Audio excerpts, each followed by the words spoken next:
Hormat dari saya tinggal di Jakarta, saya pecinta Ustadz Yusuf karena banyak narasi-narasi dan pemikiran-pemikiran yang bisa kita dapat dari beliau. Terima kasih buat ajaran-ajarannya, edukasi, bahkan semua yang baik-baik, yang positif dari beliau. Terima kasih Ustadz, silakan. Ya, kira-kira apa yang mau Anda tanyakan gitu? Saya ingin Pak Ustadz bertanya ke saya, mudah-mudahan bisa saya jawab. Kalau tidak bisa saya jawab, saya tidak akan memaksakan untuk menjawab karena takut Ya salah itu Ustadz. Pak, yang yang saya pertanyakan selalu simpel gitu. Ketika Baik, seseorang mengakunya Kristen dan mengaku pengikut Yesus, adakah perintah Yesus untuk menjadi Kristen gitu? Itu dulu gerbang pembuka diskusinya. secara eksplisit memang Yesus itu tidak mengajarkan secara langsung ajaran itu sedemikian rupa yang dimaksud Pak Ustadz, tapi lewat apa namanya, tidak ada ya secara demikian. Sembahlah aku. Tapi ketika kita menyembah Tuhan itu tidak ada larangan kenapa kau sembah aku. Ketika kita menyembah Yesus tidak ada larangan jangan sembah aku. Tidak ada demikian Pak Ustadz. Ketika Thomas menyembah Yesus, Tuhan tidak menolaknya. Maka kami sebagai umat Kristen secara pemahaman dengan iman ya, orang harus menerangkan secara iman. Kalau tidak diimani, jangan coba-coba menjabarkan sesuatu apa yang tidak kau imani. Imani dulu baru kau jabarkan.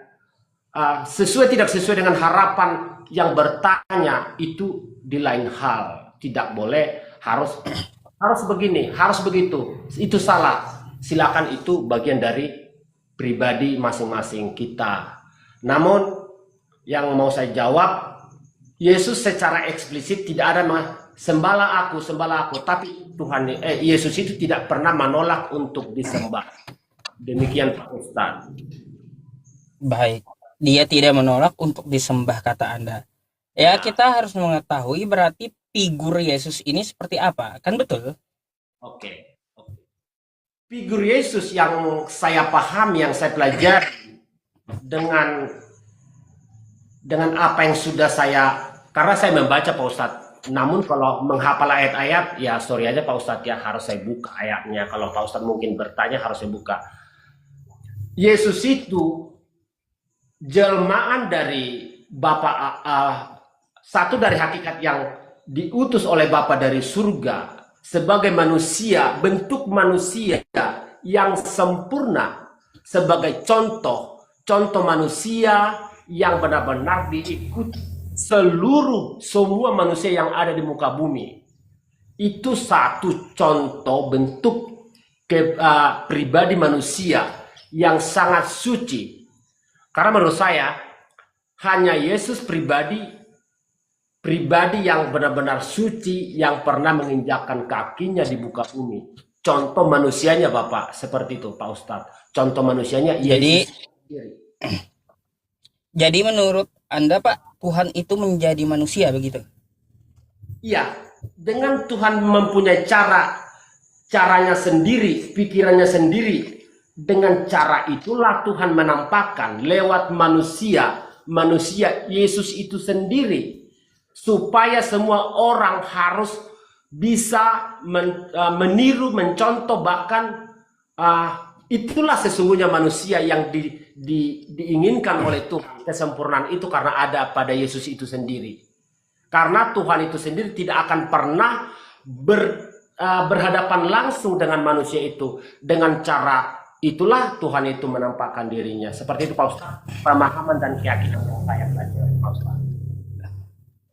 Coba kalau Bapak saya ajak berpikir gini, Pak. Baik, Pak Ustaz. Hmm, ya kan saya sering menyampaikan kayak gini. Mungkin Anda juga pernah dengar. Kita sebagai manusia, kan gitu, Anda dan saya.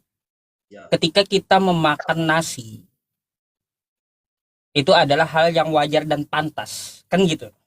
baik Pak Ustaz. Nah, tetapi kalau kita berdua memakan kotoran, itu tidaklah pantas, betul nggak? Betul Pak Ustaz. Padahal kotoran itu kotoran itu bisa kita suapkan ke mulut kita. Mampu kita gitu, menyuapkan kotoran ke mulut kita. Tapi tidak pantas bagi kita. Betul nggak, Pak? Betul, Pak Ustadz. Betul sekali. Nah, bagi kita yang makhluk ini, ciptaan Tuhan, Pak, ada yang tidak pantas bagi makhluknya. Betul, Pak Ustadz. Apalagi bagi Tuhan. Yeah. Apalagi bagi Tuhan. Nggak pantas, Pak, Tuhan itu menjadi manusia. Nah, sehingga manusianya nanti mati terkutuk di tiang salib, diceritakan seperti itu. Mohon maaf ya, Pak ya. Terus ditampar, diludahi, dan segala sejarahnya gitu. Silakan Pak Ustadz, apa-apa. Kita sebagai makhluk aja, kita sebagai makhluk, itu ada yang tidak pantas bagi diri kita. Seperti itu juga Tuhan. Gak pantas dia itu jadi manusia gitu. Itu kalau kita memakai akal sehat gitu loh, Pak. Maksud saya. Silahkan coba ditanggapi. Baik Pak Ustadz. Secara pemikiran yang normal, yang logis memang, saya memahami bisa masuk karena pemikiran Pak Ustadz bahwa sangatlah bertentangan dengan pemikiran manusia yang normal. Kenapa Tuhan itu jadi manusia? Kenapa Yesus itu disembah? Kenapa Yesus disebut Tuhan? Itu secara manusia dengan pemikiran atau pemikiran yang sehat gitu ya, sangat tidak masuk di akal. Namun harus saya kaitkan, harus saya gabungkan dengan apa yang saya ketahui, dengan apa yang saya imani. Kalau Yesus itu tidak bisa, memang itulah yang kami imani. Karena saya mempelajari, saya mengimani. Karena ada di diri saya, menggabungkan, tidak memisahkan hakikat yang satu, yang tiga itu Pak Ustadz. Sehingga Pak Ustadz tadi mengatakan, gak masuk logika, gak masuk pikiran, akal sehat tidak nyambung. Oke, benar itu Pak Ustadz. Karena apa? Karena setiap manusia bertanya, setiap seseorang bertanya, selalu memisahkan hanya Yesus itu sendiri. Akhirnya narasi dan pemikiran itu dan apa yang ada di mindset, di pikiran kita tidak nyambung. Karena apa? Satu, tidak mengimani, tidak meyakini. Namun inilah yang boleh saya terangkan sebagai saya Kristen yang mengikuti ajaran Kristus itu sendiri, bahwa tidak boleh semata-mata hanya Yesus yang harus selalu dipertanyakan, dipersoalkan, bahkan silakan Pak Ustadz. Ya, begitu menurut saya Pak Ustadz. Jadi kita kaji, Pak. Maksud saya itu kita kaji tentang masalah ketuhanan. Anda tidak memberikan jawaban spesifik kepada saya masalahnya. Sebuah perumpamaan atau analogi yang saya buat tadi, ya. Dari kita manusia ada yang tidak pantas, apalagi bagi Tuhan. Tidak pantas Tuhan itu menjadi manusia. Makanya kan ada tuh di kitab Anda, di Bilangan 23 nomor 29. Kan gitu. Ulangan 13 ya. Ulangan 23 nomor 19 mungkin, kalau nggak salah. Di situ Tuhan bukanlah manusia, Allah bukanlah manusia. Karena memang dia tidak pantas Tuhan itu jadi manusia gitu. Bagi Tuhan ada yang tidak pantas. Sama seperti kita, bagi makhluk ada yang tidak pantas, bagi manusia ada yang tidak pantas. Tidak pantas manusia itu memakan kotoran. Kan kayak gitu. Padahal manusia bisa aja gitu menyuapkan kotorannya ke mulut. Tapi itu nggak pantas bagi manusia. Nah, itulah Tuhan. Nggak pantas Tuhan itu yang menciptakan langit dan bumi jadi manusia. Di situ. Nah, yang kedua, menurut Anda Pak, jawab secara singkat dulu sebelum saya bertanya. Menurut Anda Tuhan itu harus maha adil atau tidak gitu? Tuhan itu harus maha adil, harus. Tuhan harus maha adil. Yesus itu Tuhan kan, kata Bapak tadi? Yesus itu, jadi begini nih, disinilah ketimpangan antara antara Pak Ustadz dengan narasumber Pak Ustadz, karena selalu izin Pak Ustadz ya, karena selalu membawakan hanya sejatinya Yesus tok yang harus dipertanyakan, jati diri Yesus itu tok yang dipersoalkan, dipertanyakan, maka tidak akan pernah nyambung karena sudah terpisahkan dari hakikat yang satu itu. Tiga pribadi itu Pak Ustadz. Masalahnya gini Pak, kalaunya Anda sudah meyakini Tuhan itu harus maha adil, berarti Yesus itu harus maha adil, betul nggak? Betul Pak Ustadz. Baik, sekarang saya mau bertanya sama Anda, dan tolong dipikirkan. Ya, Yesus itu turun di abad pertama, selama 33 tahun. Pak Ustadz. Lalu dia dilahirkan oleh seorang manusia yang bernama Maria di kampung Nazaret.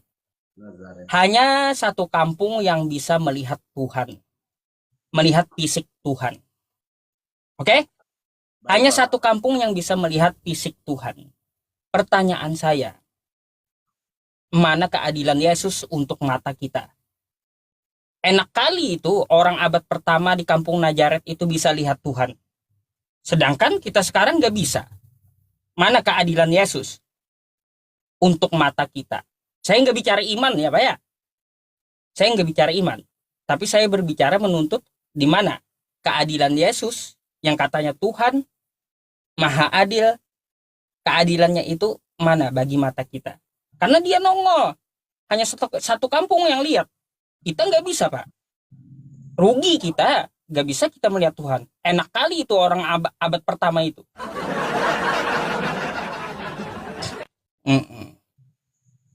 Kalau menjawab kenapa Yesus itu tidak adil hanya dilihat oleh hanya segelintir manusia, bahkan cuma satu orang, apa Ustadz tadi ya? Ya hanya segelintir manusia aja kan melihat Yesus di Nazaret di abad pertama. Lalu keadilan untuk manusia yang lainnya mana gitu?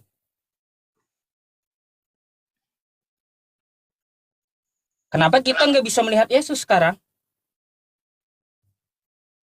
Saya baru kali ini mendapat pertanyaan dari Pak Ustadz. Mungkin sudah pernah mungkin ke narasumber-narasumber yang lain. Tapi kalau saya pikir kenapa hanya segelintir orang yang menyaksikan kelahiran kedatangan Yesus itu, begitu Pak Ustadz ya? Iya. Yang melihat fisiknya dengan mata gitu loh Pak. Yang melihat dengan mata fisik. Fisik Tuhan dapat dilihat dengan mata. Kan kita sepakat Tuhan itu harus maha adil. Kan gitu. Kalau dia menunjukkan dirinya kepada satu manusia, berarti dia harus menunjukkan dirinya kepada seluruh manusia depan mata. Baru adil sebutannya. Tapi enggak. Ini hanya di sebuah kampung. Hanya beberapa orang dengan matanya melihat fisik Tuhan. Lalu, mana keadilan Yesus untuk mata kita? Memang secara manusia tidak adil. Tapi saya mau nerangkan dulu Pak Ustadz sedikit. Tidak adil. Ya, Pak, gini. Kalau menurut Anda itu, Anda sudah tahu tidak adil, maka sesuai yang kita katakan tadi, gugur udah dia itu Tuhan. Karena manusia, Tuhan itu kita sepakat maha adil. Secara manusia Pak. Kalau berbicara secara manusia, gini, maksudnya itu secara apapun, konteksnya secara apapun, kalau ditemukan ketidakadilan, udah gugur. Gak bisa dikatakan Tuhan atau maha adil. Gak bisa, gugur gitu. Kalau masa itu yang saya baca Pak Ustadz, bahkan sudah ada sebelum kelahiran Yesus itu sudah ada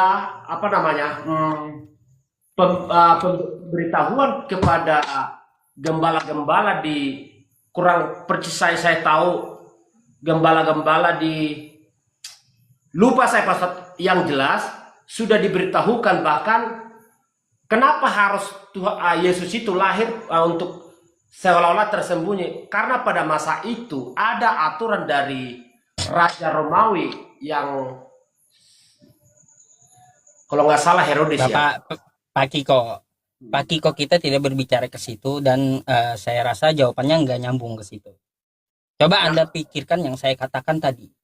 Anda pikirkan, kalau dia Tuhan yang maha adil dan Tuhan itu harus maha adil, mana keadilan Yesus untuk seluruh manusia?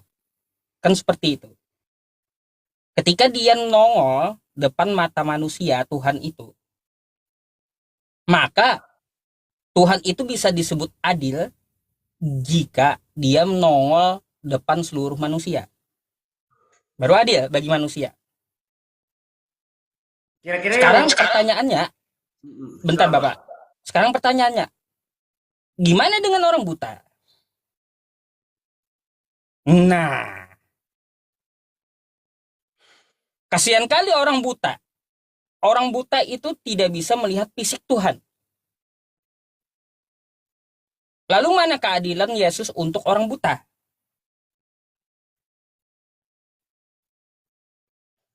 Kalau dia disebut maha adil, dia itu Tuhan gitu. Kalau yang nggak bisa adil, nggak bisa disebutkan maha adil ke dia.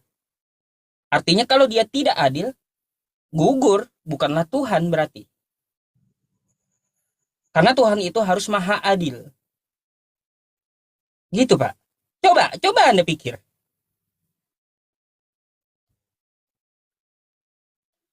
Betul nggak yang saya sampaikan gitu? Masa orang abad pertama doang yang bisa melihat Tuhan? Anda yang pengikut Kristus katanya, pengikut Yesus. Masa Anda nggak bisa lihat gitu? Fisik Tuhan Anda sendiri. Ini Tuhan macam apa gitu? Mana adilnya bagi Anda? Kok dia cuma nongolin dirinya di satu kampung Nazaret? Gak di hadapan saya gitu. Nah ini Tuhan apa gitu? Di mana keadilan Tuhan gitu bagi mata kita? Nah gitu. menanggapi itu sih sampai detik ini pun saya tidak terganggu atas kenapa Yesus itu hanya terlihat di segelintir orang. Namun saya lebih kepada ajaran Kristus itu sendiri sebagaimana yang saya imani, bukan kepada berfokus kenapa harus lahir disaksikan hanya segelintir orang. Oh, Nah, begitu Pak, Pak Pak, Pak, Ustaz. Pak. Pak Kiko, kita tidak membahas ajaran Yesus. Tadi kita membahas masalah ketuhanan, masalahnya. Itu, mari kita gunakan akal sehat kita. Dan Anda juga sepakat, dan Anda juga tahu bahwa Tuhan itu maha adil. Jadi kita uji keadilannya. Kan gitu. Kalau dikatakan Tuhan nih maha adil, kita harus uji keadilannya. Oh, bisakah manusia menguji Tuhan? Bisa? Kenapa saya sebut bisa? Coba, dengan akal yang dia berikan kepada kita, kita bisa mencerna dia. Bagaimana kita mengujinya? Dari sifat-sifatnya. Sifat-sifatnya seperti apa? Maha adil. Mari kita uji keadilannya. Kan gitu. Untuk seluruh manusia, enggak satu agama doang. Untuk seluruh manusia. Apa keadilannya? Bagaimana bentuknya? Kalaunya dia nongol, maka keadilannya harus nongol di hadapan seluruh manusia. Itu tolak ukur dah. Kalau Tuhan nongol depan mata manusia agar dia maha adil, maka dia harus nongol depan mata seluruh manusia. Itu baru adil. Atau nggak nongol sama sekali gitu loh Pak. Sejak manusia pertama sampai kiamat nanti, nggak nongol sama sekali dia. Nah ini adil Tuhannya. Adil. Bagi orang buta dia adil. Bagi seluruh manusia dia adil. Sama gitu. Kalau yang nggak nongol, dia adil dengan orang buta. Artinya apa? Yang kagak nongol ini berarti yang tidak gugur menjadi Tuhan.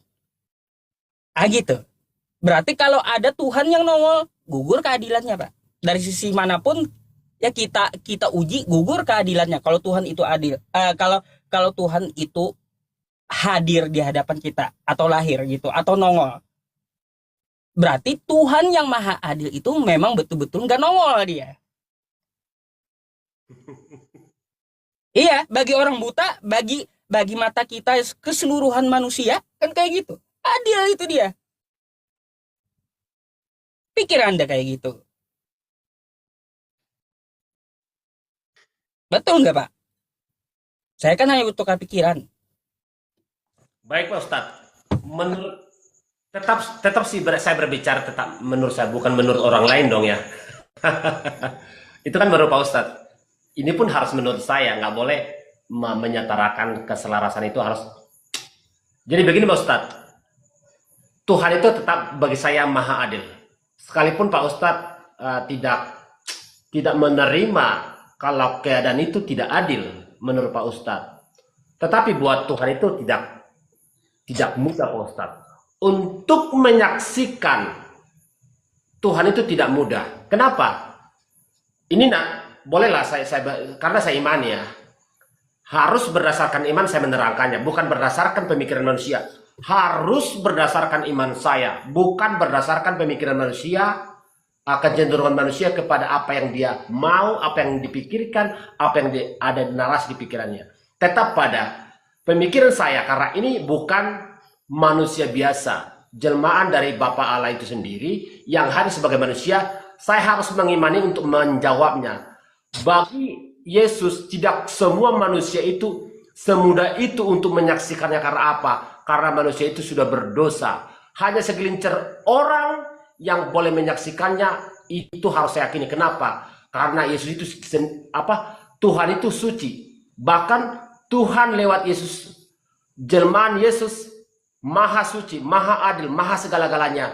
Tidak semuanya dengan semudah yang dikatakan Pak Ustadz. Dia tidak peduli mau buta mau apa. Yang jelas Sang Juru Selamat itu datang. Saya punya keyakinan tetap bahwa dia tetaplah Tuhan yang saya sembah. Begitu Pak Ustadz. Ya, gini Pak. Saya hanya menyarankan satu sama Anda. Ketika berdiskusi, sebaiknya kita buang doktrin gitu. Itu yang Anda ceritakan, yang Anda jawab kepada saya doktrin dari gereja atau dari pendeta Anda. Buang dulu, kita pakai akal sehat aja. Pakai akal sehat. Anggaplah kita nggak beragama, ateis gitu. Mari kita pikirkan. Gak usah dulu dibuka kitab. Pikirkan, padahal gampang kita memikirkan masalah maha adil itu. Gitu. Haruskah Tuhan itu di atas begitu supaya dilihat semua manusia seperti cahaya, katakanlah seperti demikian? Tetap nggak adil juga. Oke, kalau saya bertanya kepada Pak Ustadz, kira-kira harus seperti apa Yesus itu pada masa itu supaya dikatakan adil? Kira-kira menurut Pak Ustadz? Karena saya tidak mau memaksakan kenapa hanya itu karena pribadi Tuhan. Jadi kalau dia mau disebut maha adil, kalau dia nongol di abad pertama, dia nongol di hadapan seluruh manusia. Dari zaman Nabi Adam sampai kiamat nanti dia harus nongol di hadapan manusia. Dengan fisiknya. Itu baru adil. Bagi yang buta kayak gimana? Di dalam kebutaannya ya dia memperlihatkan fisiknya. Sanggup Yesus? Gak bakal.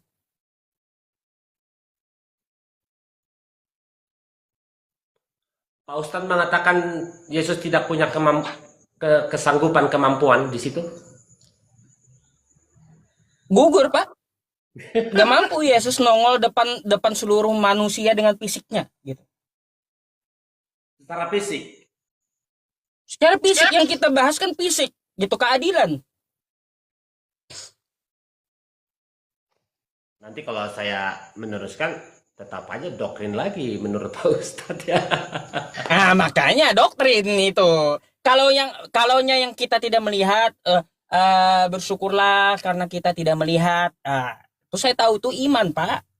Kalau iman atau doktrin udah tinggal dulu gitu. Saya tahu. Ini kita pakai akal sehat dulu. Kalau Tuhan itu adil, maka dia harus adil tanpa memandang agama, tanpa memandang suku atau ras. Kan gitu. Baru disebut maha adil. Lalu gimana? Kalau dia nongol, maka dia harus nongol kepada seluruh manusia. Fisik ya. Itu baru disebut adil. Fisik. Fisik. Fisik. Karena kan nongolnya fisik. Harus nongol fisik kepada seluruh manusia juga. Dengan manusia yang lainnya. Atau sama sekali nggak nongol. Dari zaman Nabi Adam sampai kiamat nanti. Sama sekali nggak nongol. Nah, ini adil nih. Orang buta juga dikasih keadilan kalau nggak nongol. Kata orang buta, kasihan kali saya ini nggak bisa lihat Tuhan. Orang yang kagak buta bisa lihat Tuhan. Ah, di mana keadilanmu ya Allah? Kan di mana keadilanmu ya Tuhan? Cuma orang yang tidak buta bisa melihat. Artinya, kalaunya seperti itu, gugur keadilannya. Gak adil sama orang buta. Kalau dia nongol, dapat dilihat. Ah, gitu. Ini tidak dapat dilihat sama sekali. Dari zaman manusia pertama sampai terakhir nanti dia nggak nongol. Itu baru Tuhan yang adil. Seluruh agama, bagi orang seluruh agama apapun, bagi suku atau ras apapun, adil itu. Nggak ada yang bisa lihat Tuhan gitu. Itu baru maha adil. Ah, gitu loh Pak. Jadi kalau nongol, nongol semua. Kalau hilang, nggak pernah nongol sama sekali gitu. Itu namanya adil. Kalau saya sih nggak terfokus pada fisik ya, karena kalau secara fisik karena dia Yesus itu manusia pribadi, manusia biasa, tidak akan terjawab itu Pak Ustadz, tapi lebih kepada manusia menjadi contoh dan teladan manusia itu sebagai manusia yang sempurna Pak Ustadz. Saya lebih kepada ajarannya sih, menurut saya itu yang saya imani Pak Ustadz. Mungkin kalau saya nggak mampu menjawab ini, saya harus tidak mau memaksakan Pak Ustadz menjawab. Nggak apa-apa. Iya, saya hanya ngajak Anda berpikir loh Pak. Gitu. Coba pikirkan yang saya ucapkan tadi. Atau Anda ulang-ulang nanti video kita gitu.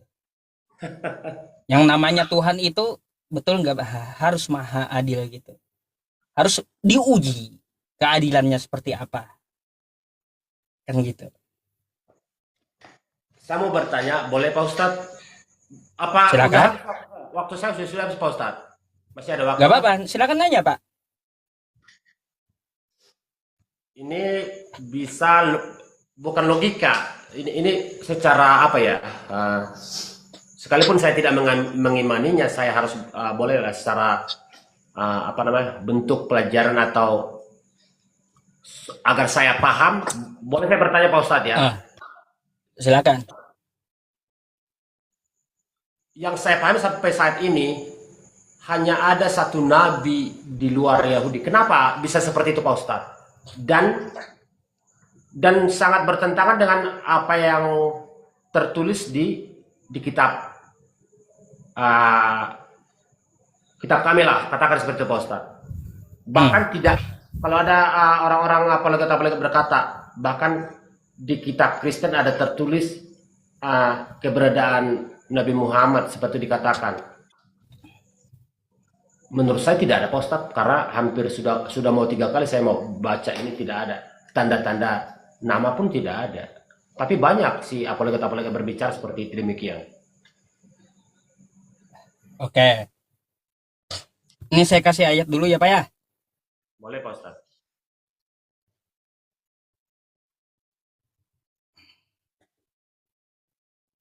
Nih, mari kita baca dulu ya dengan seksama. Jawab Anda harus pakai kitab adat. Sebab itu, aku berkata kepadamu bahwa kerajaan Allah akan diambil daripadamu dan akan diberikan kepada suatu bangsa yang akan menghasilkan buah kerajaan itu. Oke? Inilah kenapa Nabi diutus di luar Israel. Coba diulang Pak. Karena sebab Matius 21 nomor 43. Baik Pak Ustadz. Sebab itu aku berkata kepadamu, kata Yesus, bahwa kerajaan Allah akan diambil daripadamu dan akan diberikan kepada suatu bangsa yang lain. Kan kayak gitu, kepada suatu bangsa yang akan menghasilkan buah kerajaan itu. Oke. Jadi nggak ada lagi nabi dari Israel, itu nggak ada lagi. Tapi nabinya di luar Israel, kata Yesus. Itulah sebabnya kenapa ada nabi di luar bangsa Israel. Oke, Pak? Saya jawab dengan kata Yesus langsung. Pertanyaan Anda itu. Nah, lalu lalu seperti apa bangsa tersebut? Ciri-cirinya yang dikatakan oleh Yesus. Bangsa tersebut ciri-cirinya seperti apa yang akan diberikan kemuliaan, kan gitu. Karena Yesus menyebutkan suatu bangsa, kan? Coba kita baca. Nih.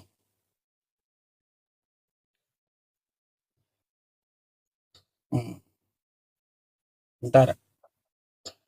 Bentar ya. Bentar. Saya buka buat Anda. Turun katanya. Bangsa mana yang dimaksud? Coba Pak Ustadz. Takutnya salah alamat. Bentar. Iya.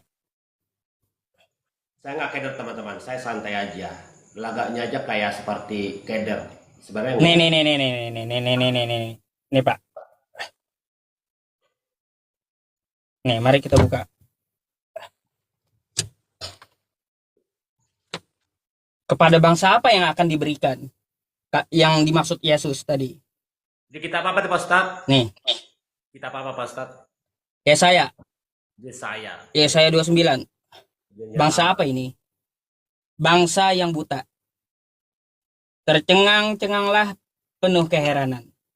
Biarlah matamu tertutup buta semata-mata. Jadilah mabuk tetapi bukan karena anggur. Tetapi bukan karena arak. Sebab Tuhan telah membuat kamu tidur nyenyak.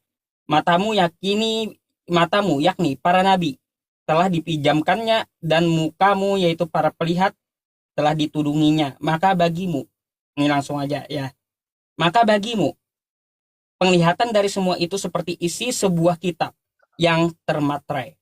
Apabila itu diberikan kepada orang yang tahu membaca dengan mengatakan, baiklah, baca ini, maka ia akan menjawab, aku tidak dapat membaca. Oke? Apabila kitab itu diberikan kepada bangsa tersebut, ya, seorang yang tidak dapat membaca, orangnya buta huruf, dan mengatakan, ada menyampaikan, bacalah.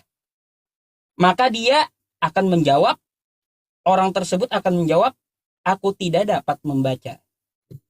Kepada bangsa ini yang akan diberikan oleh kemuliaan Tuhan. Kira-kira ini Pak, menurut Anda siapa? bukan yang Anda maksud. Bukan. Itu lebih Ya, kepada, menurut Anda siapa? itu lebih kepada karena bangsa Israel ini bangsa yang tegak tengkuk ya, Pak, bentar. tidak menerima ajaran. Ya. Tadi Yesus mengatakan, ya, Yesus mengatakan, sebab itu aku berkata kepadamu, bahwa kerajaan Allah akan diambil daripadamu. Kata Yesus, udah bukan dari bangsa Israel lagi nanti nabi.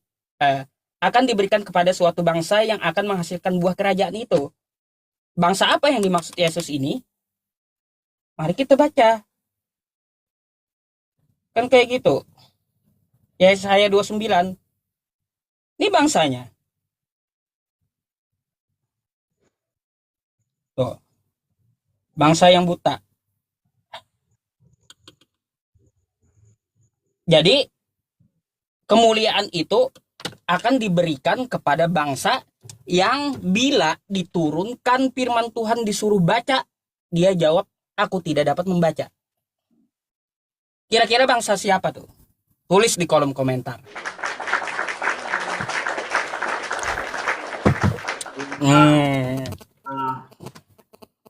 Pemahaman Pak Ustadz lebih kepada apa namanya?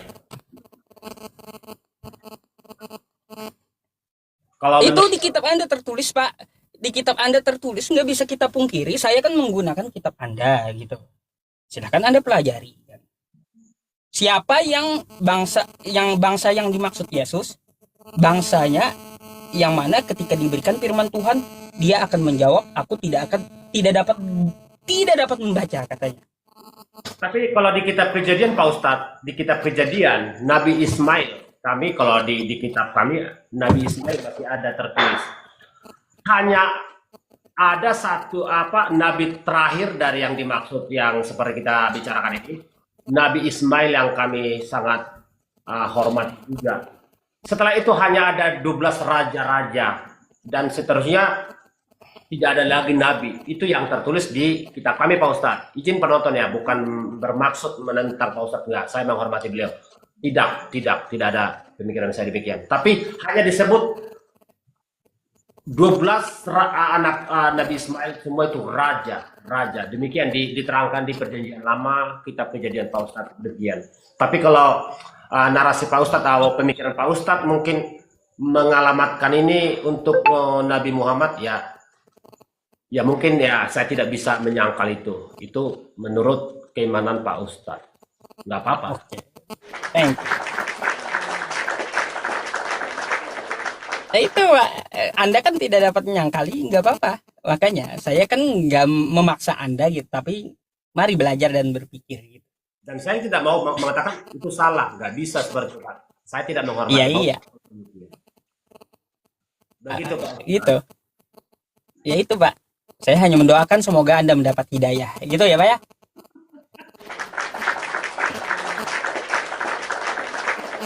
Terima kasih Pak Ustadz. Karena kalau hanya saya aja kurang sejuk, kurang bervariasi. Terima kasih atas waktu yang sudah diberikan buat saya di ruang yang besar ini. Salam hormat dari saya buat penonton yang budiman. Terima kasih, salam sehat buat kita semua. Terima kasih Pak Ustadz sudah bisa berbincang-bincang, menambah wawasan dan pemikiran kita. Terima kasih Pak Ustadz. Dengan tamu lain, silakan Pak Ustadz. Sama-sama. Oke. Nah, itu ya teman-teman semuanya ya, penjelasan dari saya. Ya terserah ya kan, terserah mau siapa bapaknya menilai ketika kitab itu diberikan kepada suatu bangsa yang dimaksud oleh Yesus, bangsa yang akan mulia itu, maka bangsa tersebut dia akan apa? Orang-orangnya menjawab tidak dapat membaca. Gitu. Oke, lanjut. Lanjut. Lanjut. Mantap katanya RNK. Iya. Udah tuh telak tuh ya teman-teman. Ke siapa tuh? Arahnya ke siapa gitu yang dimaksud Bible ini? Pasti ketahuan udah, pasti Anda tahu arahnya siapa yang dimaksudkan gitu. Tar dulu Bang Paras. Ya, saya mau sebelum melanjutkan saya mau mengumumkan kembali ya kepada kawan-kawan semuanya. Teman-teman semuanya, saya iklan seperti biasanya. Channel YouTube saya namanya Yusuf PI ya, album Yusuf PI ya teman-teman semuanya. Tolong dibantu ini dong, subscribe. Ya, saya punya YouTube tapi nggak ada yang subscribe gitu. Sabar, iklan dulu 1 menit ya, buat yang di YouTube. Nama YouTube saya album Yusuf PI ya. Udah lama saya nggak promoin YouTube saya nih. Nih. Teman-teman semuanya berkunjungnya nanti ke sini ya, album Yusuf PI. Ini saya juga live-kan di YouTube ya, teman-teman. Ada 202 orang nih yang nonton nih. Ya, Kristen ini bertanya kepada Yusuf PI. Gambarnya gambar orang jelek kayak gini. Ini ya, orang jelek. Ya.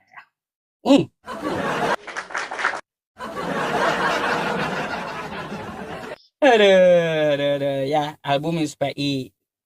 Nih. Ini 10.000 di TikTok ini nggak mungkin berhala semua, nggak mungkin muslim oten semua, nggak mungkin kan? Ya, yang muslim follow, ya subscribe, thank you, syukron jazakumullah. Oke, lanjut.